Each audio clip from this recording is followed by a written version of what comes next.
glands, right? Because the parathyroid gland is a little small for in front of it. So your thyroid gland is the big sister to the parathyroid.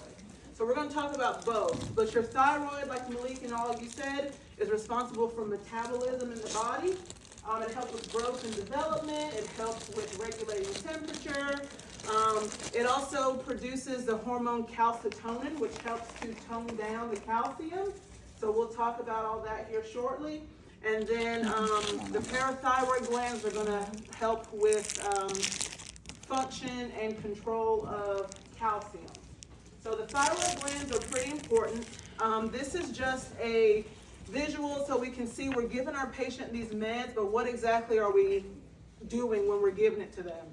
So typically our patients who are hypothyroid will have more of the slower type of clinical manifestations versus the hyperthyroid. So our patients who are getting levothyroxine, they're going to be getting this as a thyroid stimulating hormone. So we're going to be treating or talking about hypothyroidism for these patients.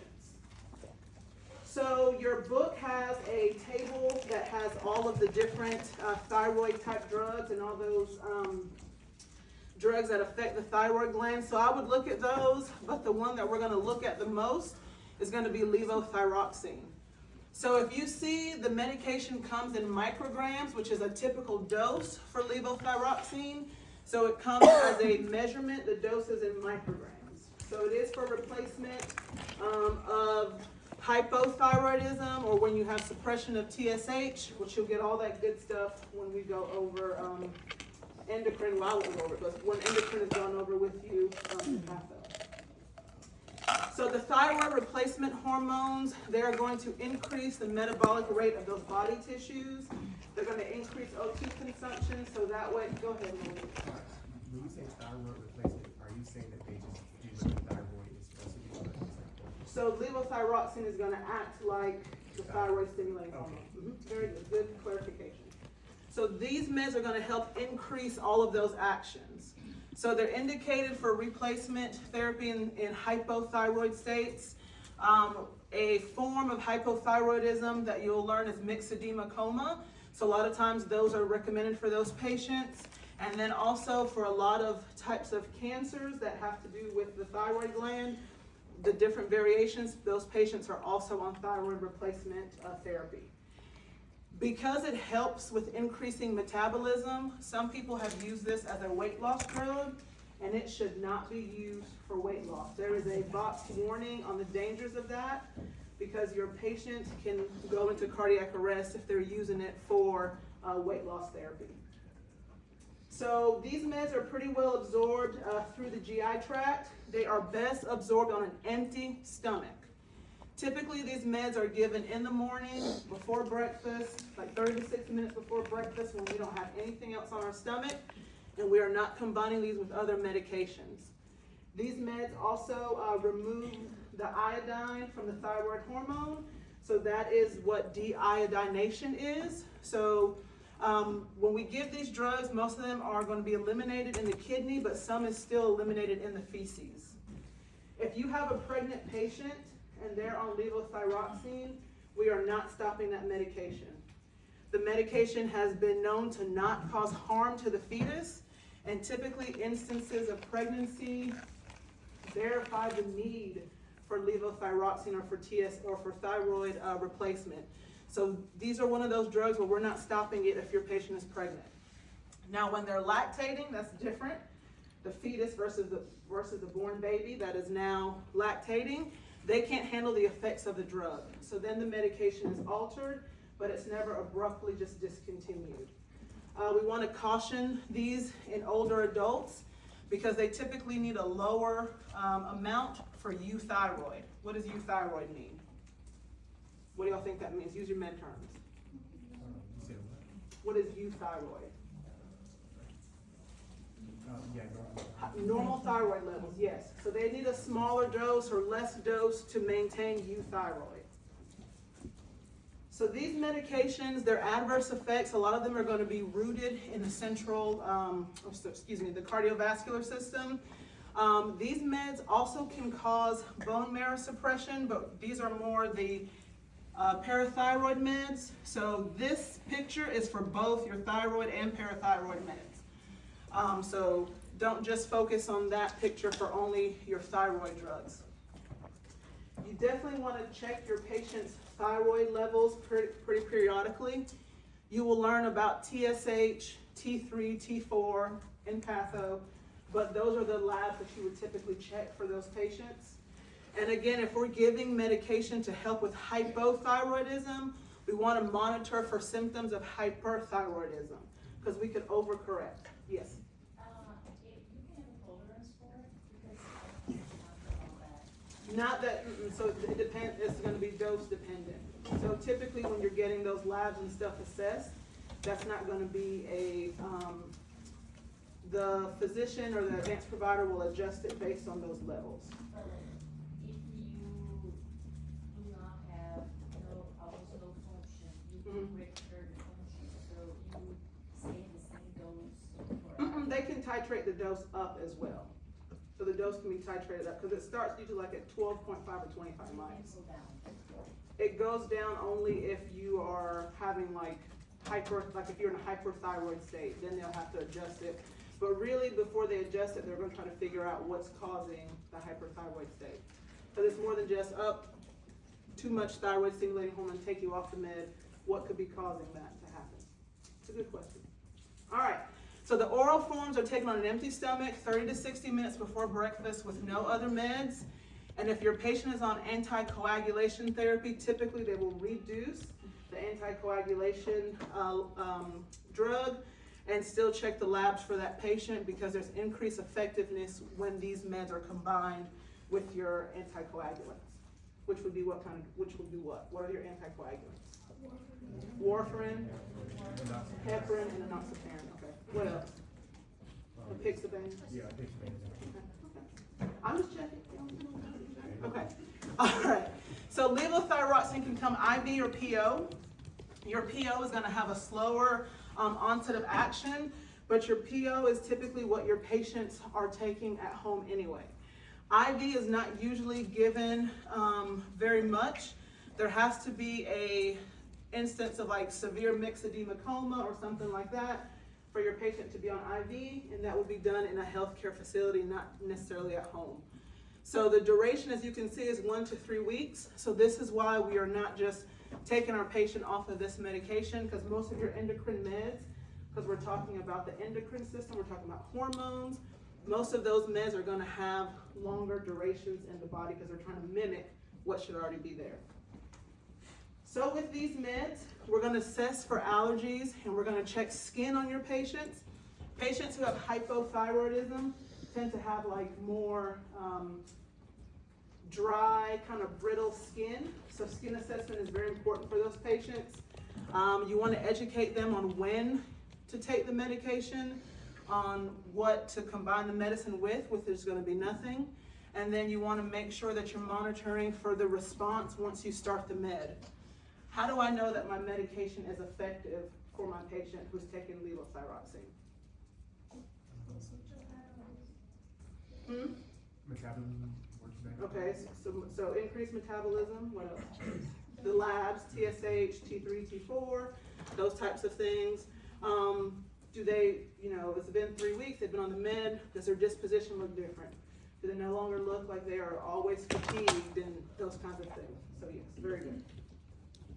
All right, so our anti-thyroid meds, these are going to be for your patients who have too much of your thyroid hormone.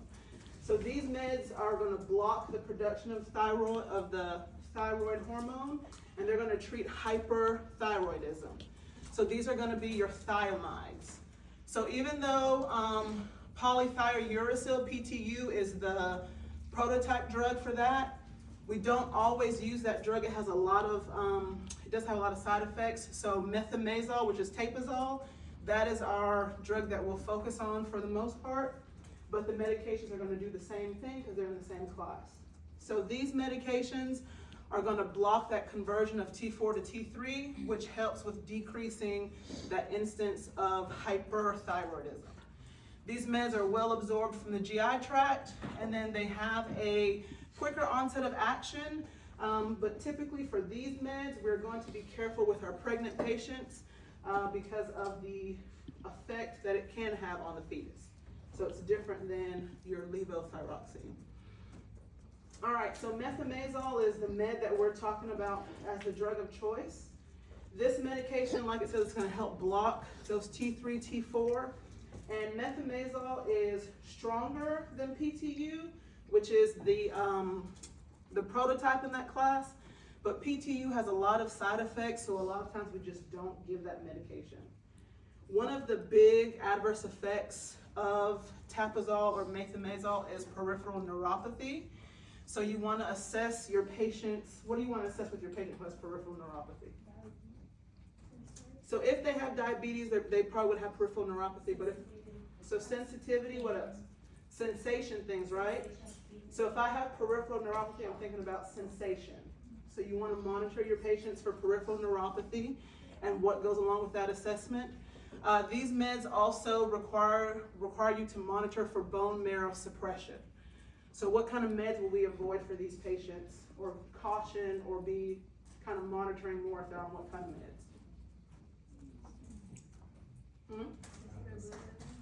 So, and steroids, and what else?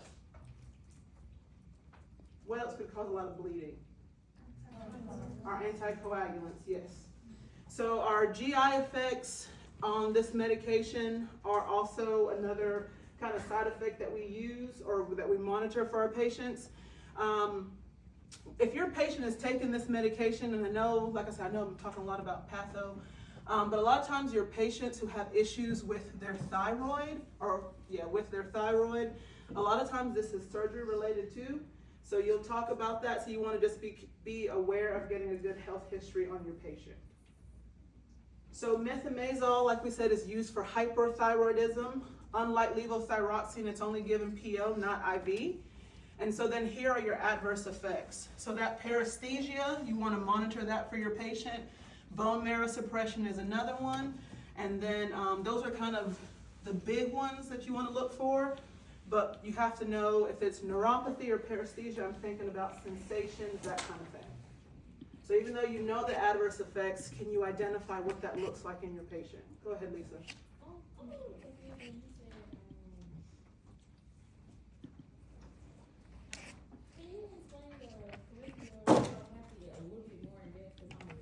So peripheral is going to be like your fingers, your toes, and then neuropathy, remember your nerve.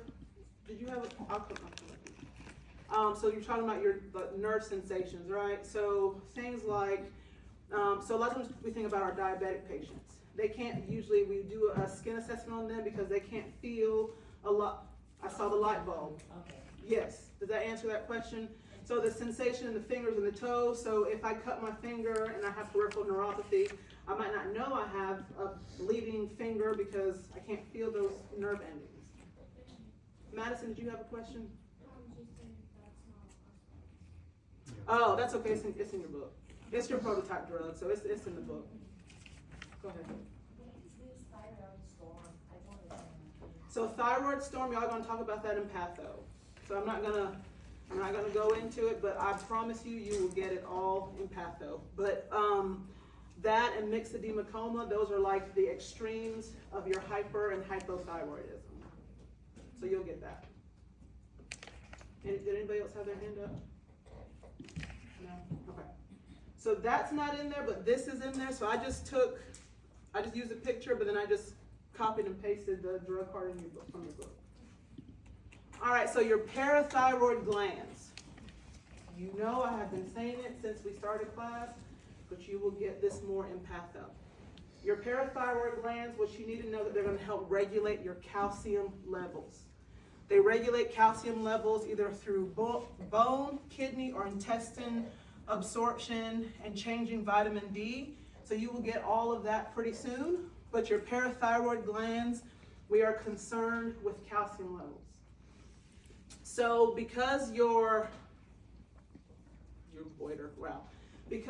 thyroid is behind the parathyroid, the way it's positioned, the thyroid gland is going to be responsible for calcitonin, which helps to tone down the calcium.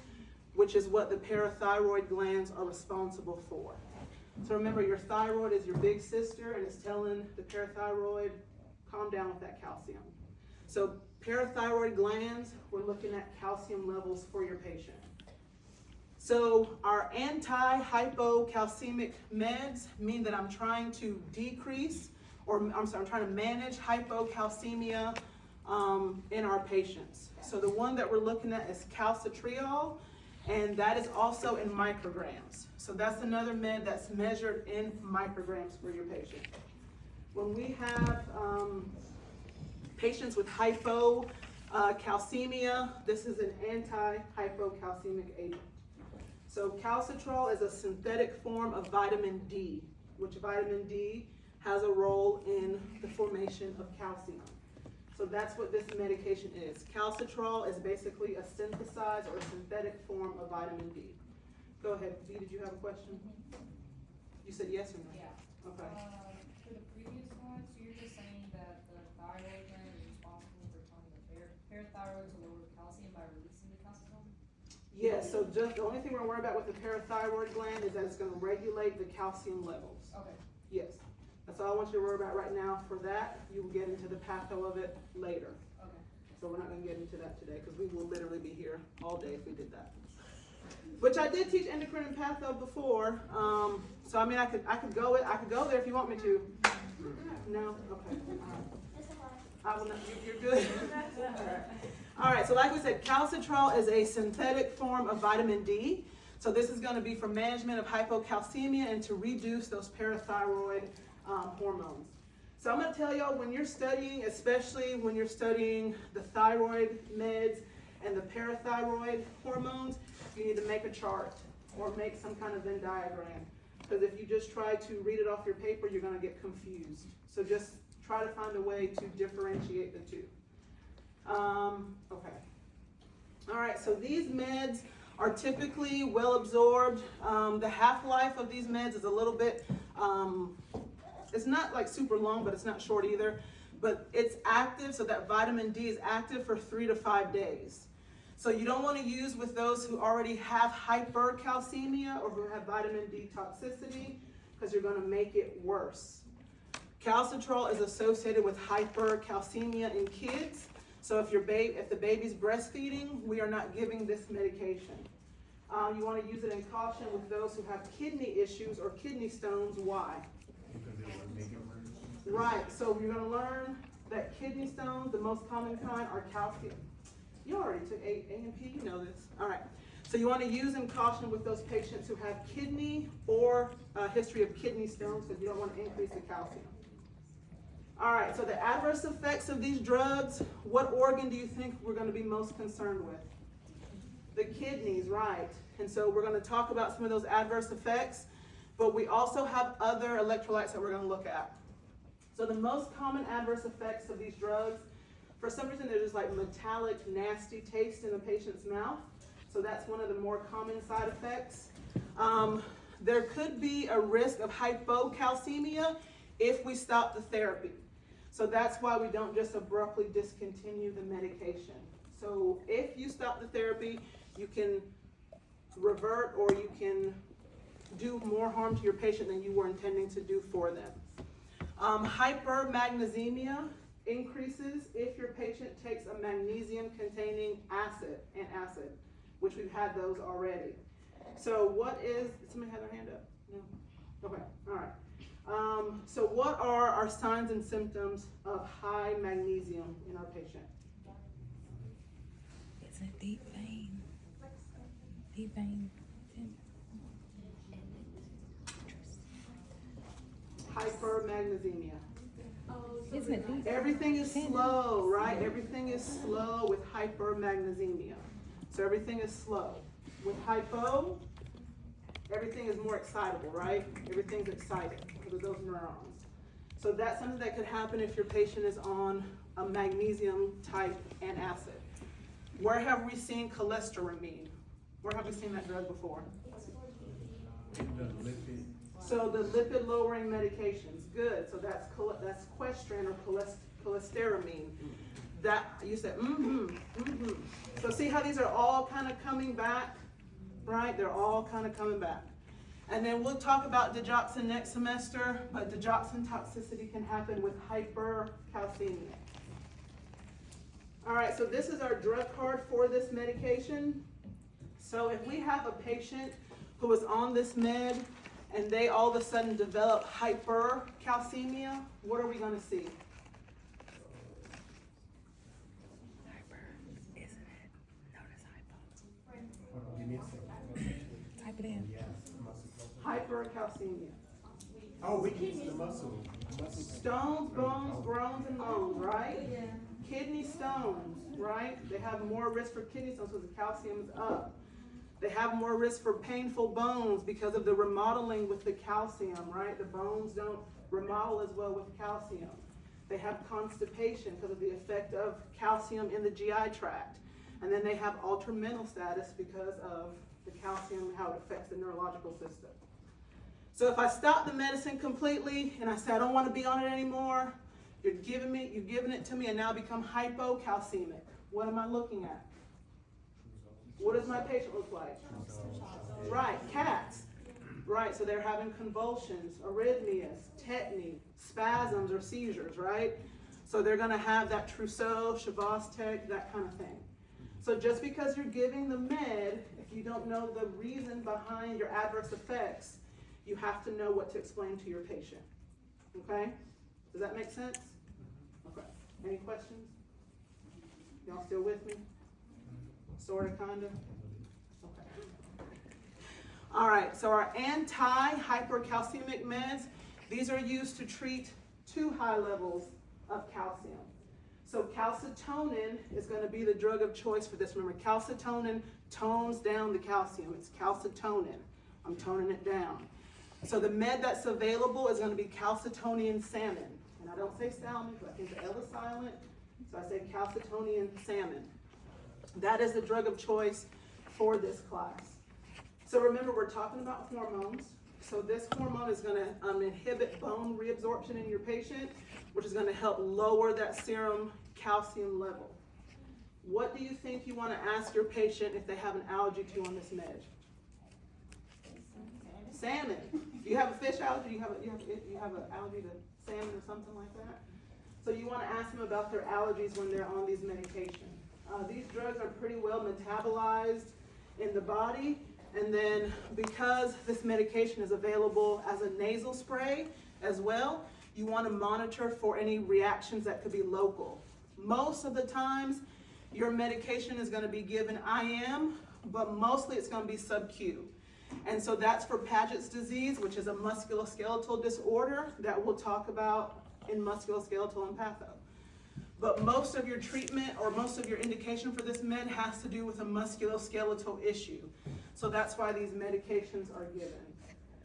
Your patients who are on calcitonin can have flushing or redness of the face and the hands. So that's something you want to monitor for in your patient. Ooh, sorry, y'all. And then depending on where the medication's given, if it's given sub-Q, you still have your same sub-Q precautions as you would any sub-Q medication. If it's given IM, you're still going to give it in the same place when you give an IM injection. You're still going to look for the same reactions and that kind of thing if it's IM. Any questions? No good? Okay. All right. Insulin. All right, what is insulin? A hormone produced by the pancreas. It's a hormone, okay? It has to do with blood glucose level, right? So one of the things that we assess in our patients who have diabetes is we're going to look for hemoglobin A1C. That's not on your slide. It's in your book. Just know hemoglobin A1C. That is a good indicator of a patient's diabetes. And when you talk about endocrine, you're going to talk about the 120-day cycle of your red blood cells. And basically this lets you know how much sugar is on those red blood cells in 120 days. So that's your hemoglobin A1C. So, just to clarify, so the hemoglobin A1C is a test for diabetes to indicate It assesses for the amount of sugar on the red blood cells, which lets you know how full of sugar those cells are. So we are going to look at different types of insulin. Like I said, insulin is a hormone. It's going to facilitate the transport of glucose. So when you eat, your blood sugar level goes up, insulin is released to help bring your blood sugar down. So that's how insulin works in the body. It's kind of a lock and key type of action in the body, but it's going to help regulate your blood glucose level.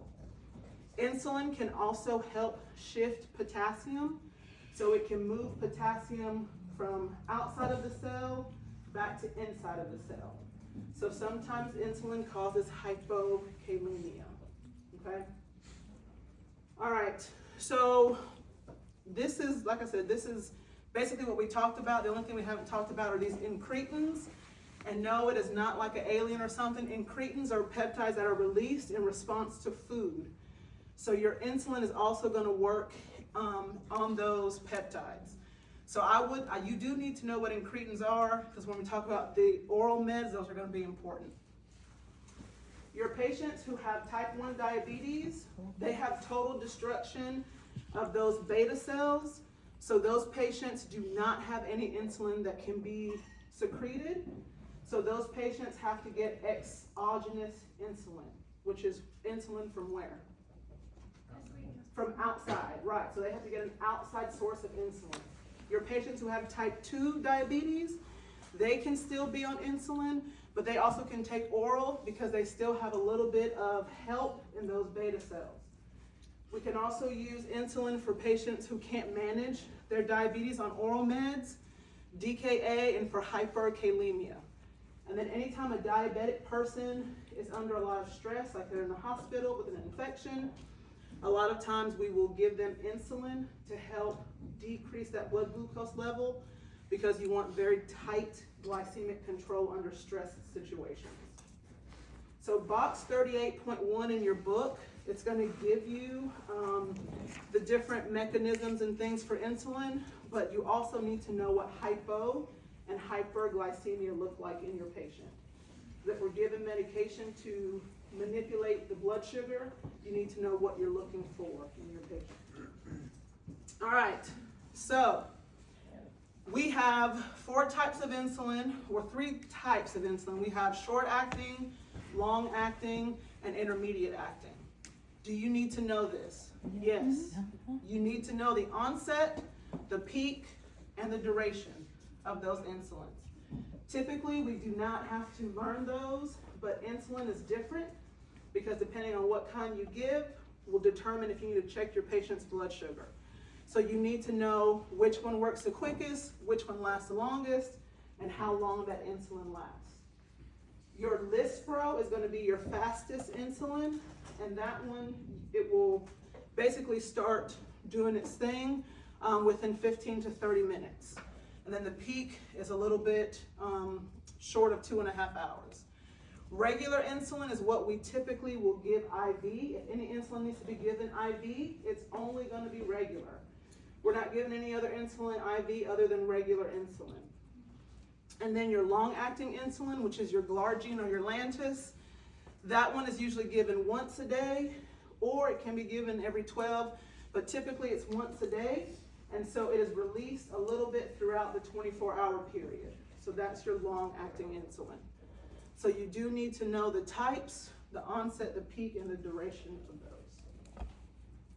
All right, so your rapid-acting insulins, usually that's going to be your Lispro and your regular insulin.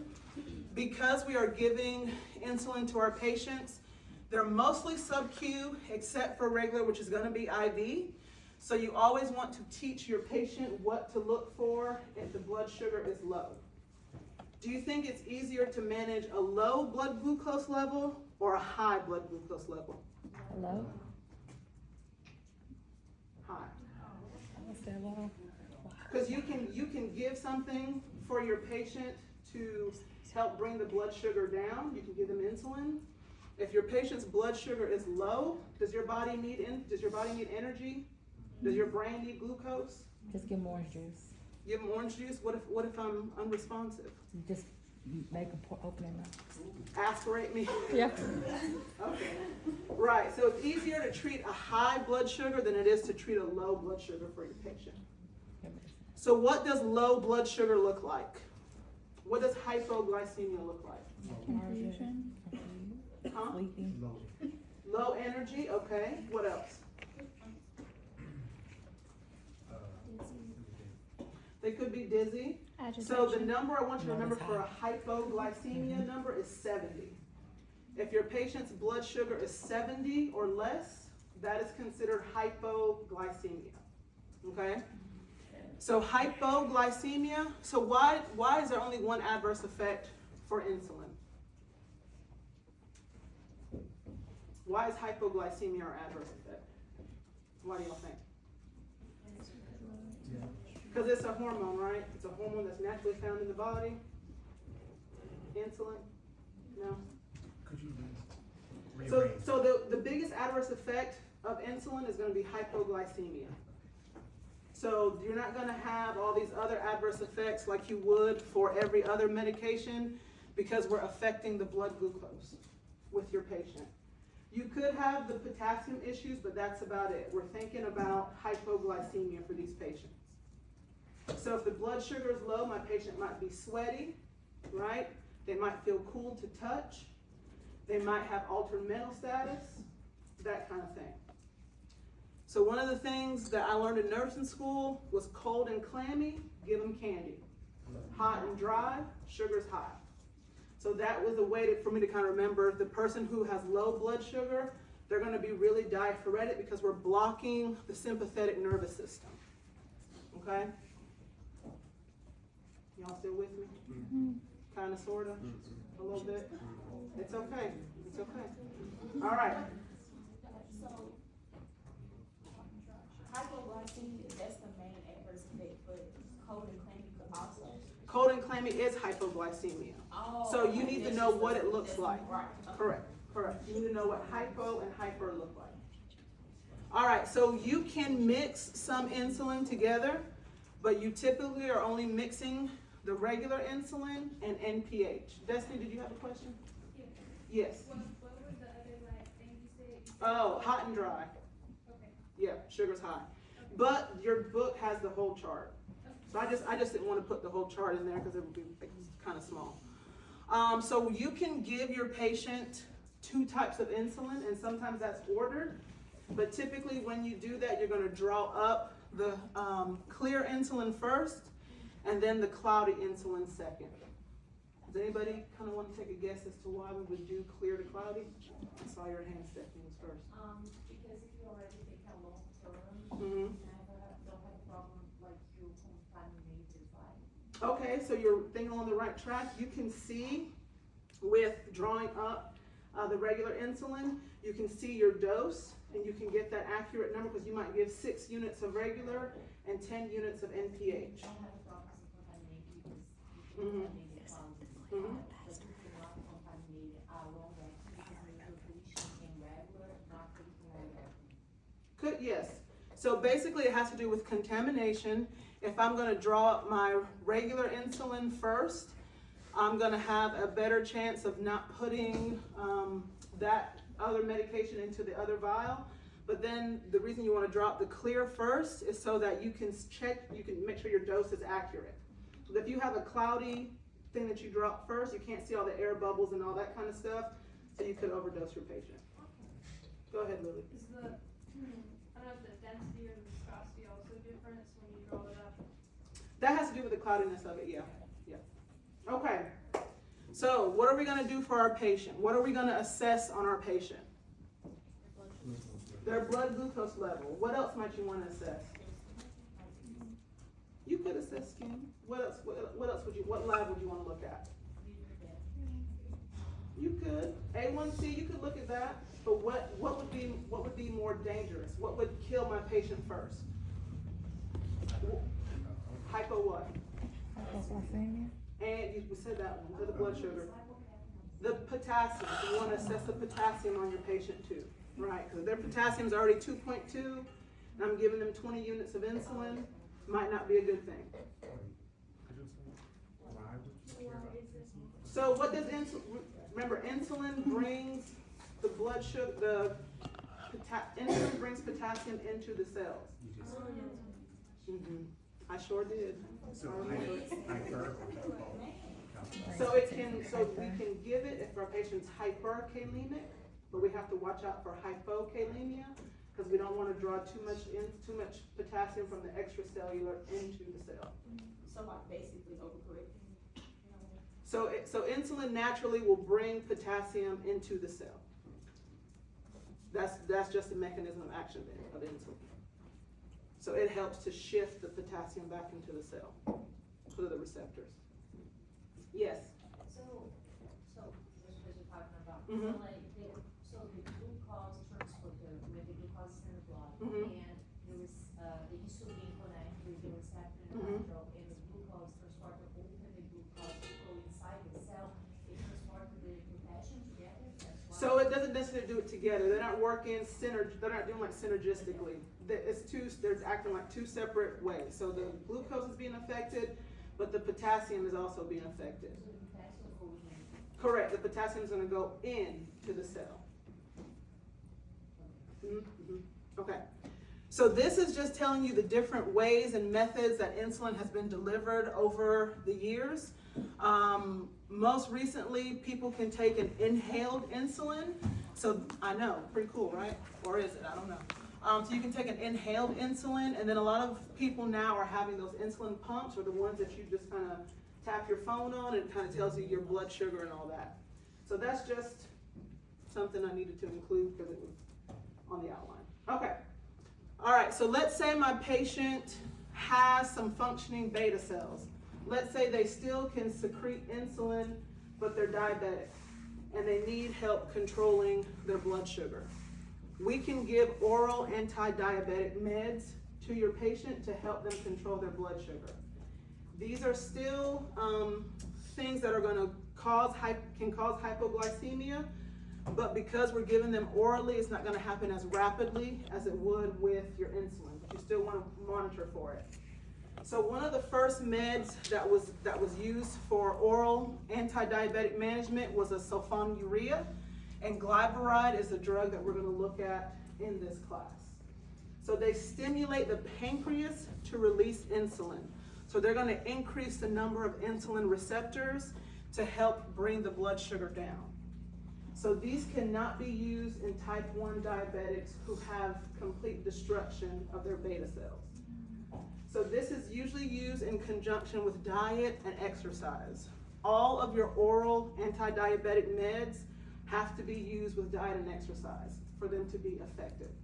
Just like with our statins, we can't just say I'm going to take my statin and then I'm going to eat fried chicken and sit on the couch all day.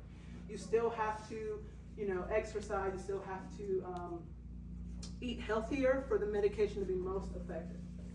These meds are absorbed from the GI tract. They undergo hepatic metabolism, but glyburide is excreted in the bile. These meds are not considered useful if you need to have really tight control of your blood sugar. If you need really tight control of your blood sugar quickly, you will probably be on insulin and not an oral medication. We don't use these medications in pregnancy, and then we want to make sure that we monitor these meds for the risk of hypoglycemia. So can y'all think of any other med that we've had before that can mask hypoglycemia? Not today that we've had, but that we've had in the past. Who said it? Beta blockers. Very good. I wish I had some candy. Beta blockers can also mask hypoglycemia. Very good. All right, so this med here, glyburide, one of the common adverse effects is GI discomfort, and that's going to be kind of typical with a lot of your oral anti-diabetic meds. This medication is available orally, and they usually take it once a day. All right. Can you ever say that word, y'all?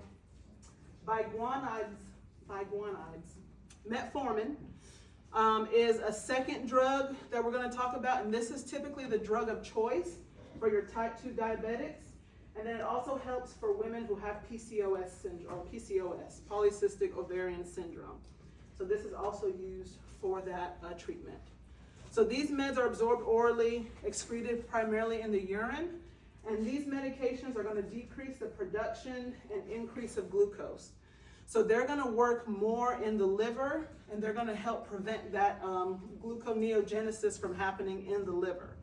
So these medications are pretty effective and they typically work well. They can be combined with other meds, but you have to be careful with lactic acidosis for these medications.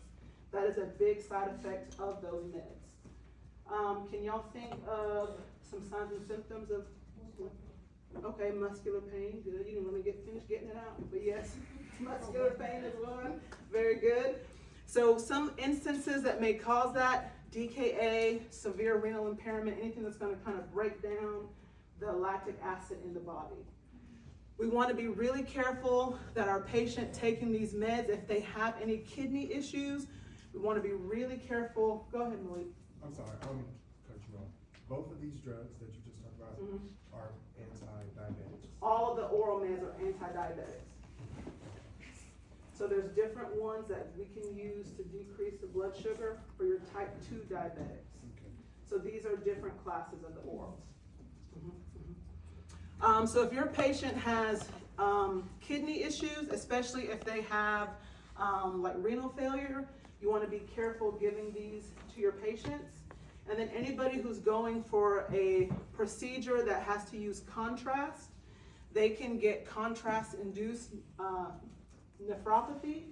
So you want to be careful if your patient has to have a procedure where they have to use dye, because it's going to affect the kidneys as well.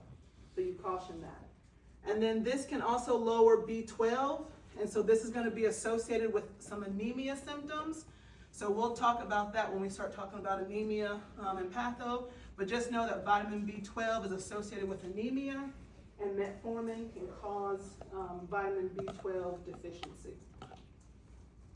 So this medication, like we said, is given orally. Hypoglycemia, of course, is going to be an adverse effect. And then lactic acidosis, that's what we're looking out for. We're looking for those signs and symptoms for your patient. All right, so when I did your outline, I did a mess up, and somebody brought it to my attention. So the DPP4s and the GLP-1s that are on your outline, don't worry about those. We'll talk about those like next semester for like one slide. So don't worry about those for now. So this is where your slide is going to stop. This is where your content stops for your endocrine drug. It stops at metformin. Okay? Thank you. It's glucagon. Thank you, Stephanie.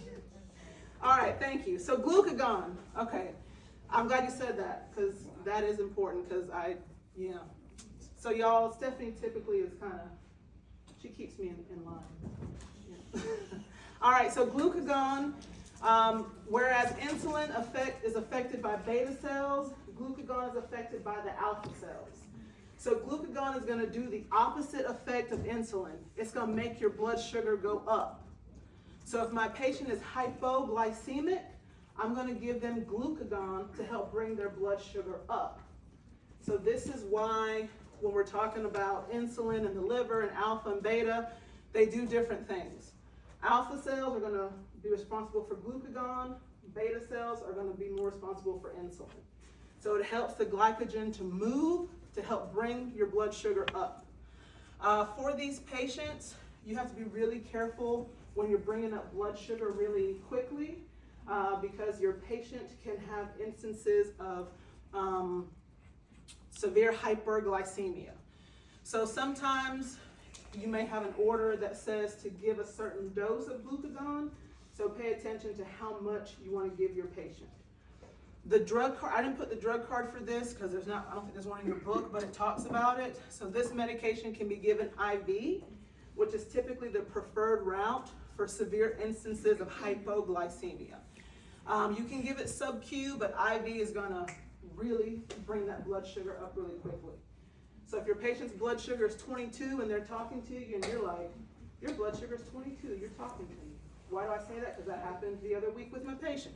Their blood sugar was in the 20s and they were talking to me and I was like, okay, cool. So they had to get some glucagon. Well, actually they had to get dextrose because we don't have any glucagon in the hospital right now. So they had to get some dextrose, but regardless, you treat the patient and the symptoms. You don't just treat one thing. So you have to be mindful of that. If my patient is passed out and they can't drink apple juice or some protein or something to bring their blood sugar up, you want to give them glucagon to help bring their blood sugar up. Okay? All right. That's it for endocrine. How are y'all doing? Okay? So-so? A little bit, kind of, sort of? Okay. Okay. I'm not gonna ask y'all, did you prepare before lecture? Because I already know the answer. I know the answer. All right, so this is what we're gonna do. I am going to